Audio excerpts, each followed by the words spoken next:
testing of Hyundai HGN16 air circuit breaker. The basic settings will be set by the customer. For testing, we add a 220 volt AC power supply. At first, we trip the breaker manually.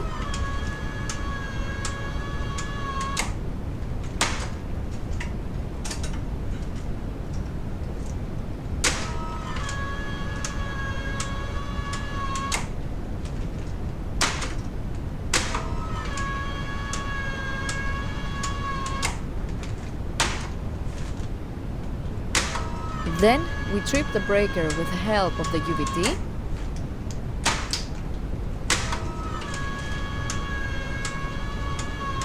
Next, we perform a short time delay test and the breaker trips almost instantly.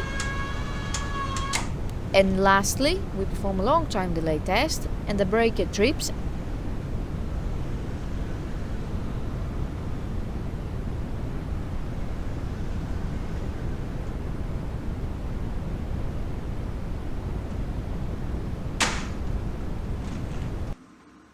It is now clear that the breaker is operating successfully and is ready to be delivered to the customer.